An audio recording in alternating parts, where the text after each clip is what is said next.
They say that teamwork makes the dream work.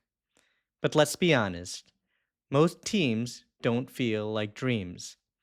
They feel like meetings, like politics, like invisible turf wars and forced group projects. So, why is it that the word team sounds so noble, but being on a team often feels like a trap?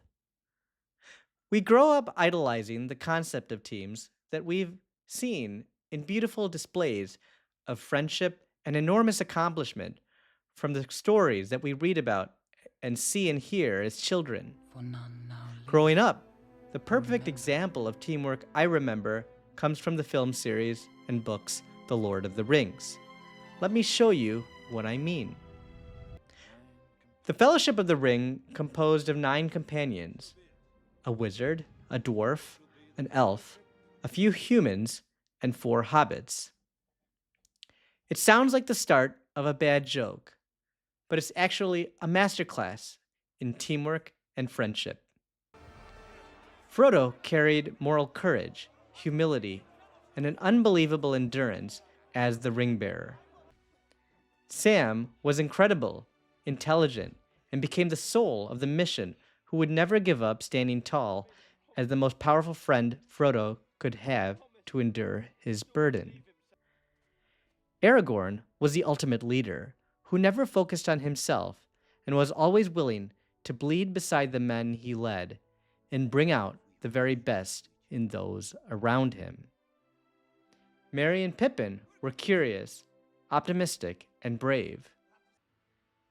Gandalf was wise and provided guidance and foresight as he always kept watch on the horizon. The beginning of the Fellowship was not without conflict.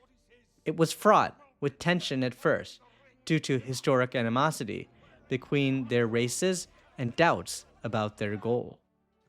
But through shared trials, they learned to put their shared mission above themselves. They learned to respect one another and trust the least likely among them to be the heroes when their time came. The Fellowship did not shy away from the conflict that they had with one another, but they learned from each other, resolved conflict within each other, understood each other, and leveraged each other when the time was needed. The Fellowship had shared purpose with distributed leadership. Gandalf led through wisdom and vision. Aragorn took over when Gandalf fell in Moria and showed courage under pressure. Frodo assumed internal leadership of the quest when he decided to destroy the ring. The Fellowship leadership model reflects an ideal where decision-making is shared and the right person leads based upon the context, not a matter of hierarchy. The Fellowship demonstrated mutual sacrifice and resilience, with team members willing to sacrifice for each other. Sam refused to leave Frodo when Frodo tried to go alone. Aragorn, Legolas, and Gimli chased down the Uruk-hai to save Merry and Pippin even when the Fellowship was broken. Boromir redeemed himself by giving his life to protect the hobbits. These acts created a culture of trust where everyone knows that their teammates will have their back even in the darkest of times. Even when the Fellowship physically split, the unity of purpose remained. Whether it's Frodo and Sam heading to Mordor, Aragorn's group rescuing Merry and Pippin, or Gandalf organizing the resistance in Rohan, every subgroup continued to contribute to the larger goal. This reflects how decentralized teams can still operate as a coherent unit when values and goals are clearly shared. The members of the Fellowship were not copies of each other. They were complements, each with their own strength and weakness and unique characteristics. When they faced challenges together and leveraged off of each other, the Fellowship was an example of effective teamwork built upon mutual respect, complementary strengths, and collaborative problem solving. The group comprised of members from different backgrounds and skill sets, and they succeeded not because everyone was the same, but because they learned to trust and rely on each other's strengths to overcome the challenges that no individual could face alone.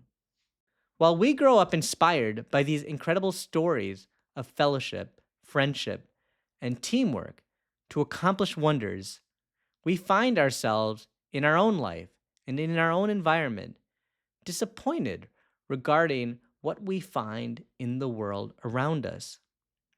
People talk to us about teamwork in multiple environments, but there are things they don't tell you. In most organizations, schools, companies, teamwork is less about synergy and more about conformity. You're expected to be interchangeable, plug and play, replaceable. You leave, someone else fills your spot with no disruptions. That is the goal. No employee is fundamentally irreplaceable. In modern organizations, employees have the same resume bullet points. They have the same skills. They underwent the same training. They are optimized to fit in. Modern organizational leaders focus on standardization because they want to achieve an ecosystem where individuals can be replaced and the system can still stand. Employees are standardized to roles where they can replace one another. Incentives exist to be able to see who will accomplish more than their other team members. In these organizations, there is less opportunity to leverage from one another to attain a common goal. Instead, rewards to specific individuals create resentment within teams of similar individuals. In these systems, weakness isn't something to compliment, it's something to hide. And your strength, that is a threat to someone else's promotion. In many organizations, conflict isn't just avoided, it's quietly punished. When the system is built on a shaky foundation, pointing out cracks isn't seen as courage, it's seen as sabotage. Speaking up becomes career suicide because the truth threatens the illusion of stability. And so, silence becomes the norm. But here's the cost. Without conflict, you cannot build real trust. Without trust, you cannot have a fellowship. You have a facade. A group of people wearing masks, pretending to collaborate while quietly protecting themselves. What they don't tell you about modern teamwork is this: uniformity breeds mediocrity, but authentic diversity, when embraced, breeds greatness. But here's the problem: real human beings aren't widgets, and real teams, the kind that actually work, aren't meant to be made of individuals who have the same skill set and do the same things. Teams are orchestras. Teams are ecosystems. The magic doesn't come from being the same. It comes from being different and knowing how to leverage those differences. The Fellowship of the Ring and other great stories of old give us symbolic representations of an ideal. They let us know what is possible when we are authentic, true, and have bonds of fellowship and friendship that are beautiful. If we wish to seek these in our life, there are things we need to understand regarding the concept of teamwork. We need to understand the concept of role awareness. We need to know what we're good at and what we are not. Great teams don't compete for the same roles. They own their own lane. Great teams have complementarity. A warrior without a healer falls fast. A visionary without an executor never ships. Great teams combine opposing characteristics. In the best friendships and teams, there is psychological safety. You need a space where you can say, I don't know. I messed up. I need help.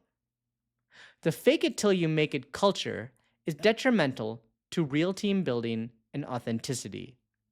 We need to be able to grow and to foster bonds without the fear of feeling humiliated. We need to be heard and act without the fear of being seen as weak when we are vulnerable, true, and authentic. The best teams have shared sacrifice. Real teams bleed together. You don't build trust by doing trust falls and workshops. You build it by going through fire together. The Fellowship of the Ring didn't succeed because its members were flawless. They succeeded because they were willing to carry what others couldn't, willing to fail forward, willing to change each other and believe in one another. If you want to build a real team or be part of one, don't look for clones. Look for complements. Look for those who bring something you lack. Look for those who need something you bring.